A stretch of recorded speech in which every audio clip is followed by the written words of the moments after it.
Gusto ko bang tikman to? Kasi dati may natikman akong masarap na coffee sa kanila. Hindi ko na ngayon alam kung alin dito yun. Kaya binili ko yung lahat ng flavor na nandun sa kanila. Oh.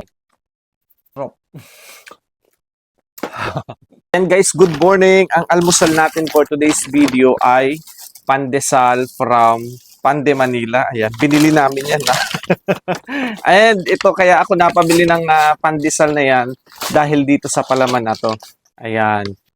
Ayan, gusto ko bang tikman tong coco jam nila kasi napadaan ako kahapon, nakita ko.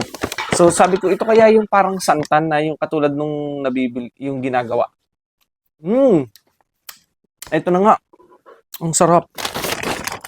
Tapos, ayan, bumili ako nitong coffee sa Pande, Manila. Ayan.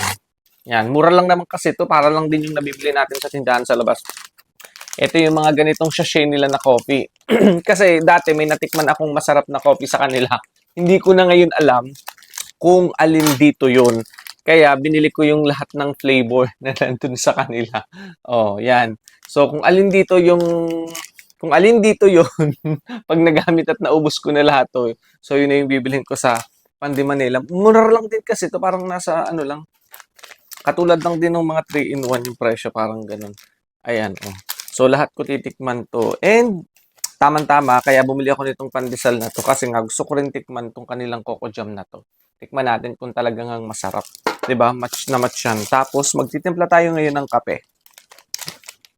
So, ito muna yung ating unang titikman, ang cafe Spanish style coffee. Ayan. So, meron na tayo ditong mainit na tubig sa tasa. Para talagang coffee na coffee.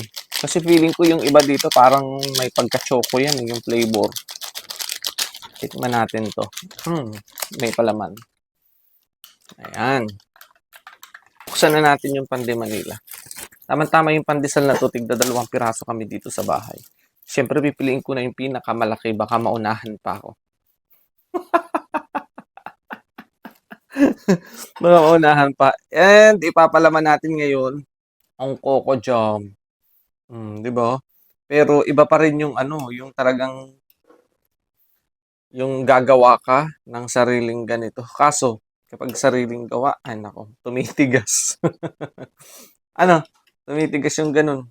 Sa malaking kawa, tapos ay yung gata ng niyog, tapos may sugar, may milk, may cheese. Tikman natin. Oh, sarap. 'Di ba? Kahit 2 piraso lang yan, solve na yung almusal namin ngayong umaga. Tinapay muna tayo, tapos mamaya tayo babawi ng maraming kain. Sarap. Sabi tayo.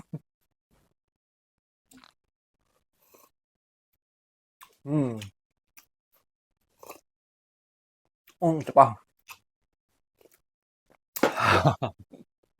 Sarap. 'Di ba?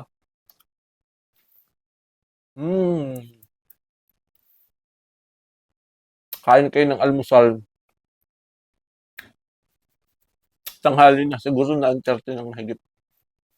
Tinanghali tayo ng gising kasi malamig, maulan, ang sarap matulog, nagbabawi tayo. Sunday, happy Sunday nga pala. Kasi bukas, back to pasok na naman tayo, puyat na naman tayo.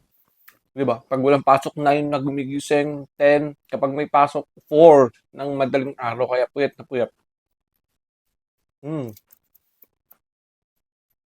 Sarap.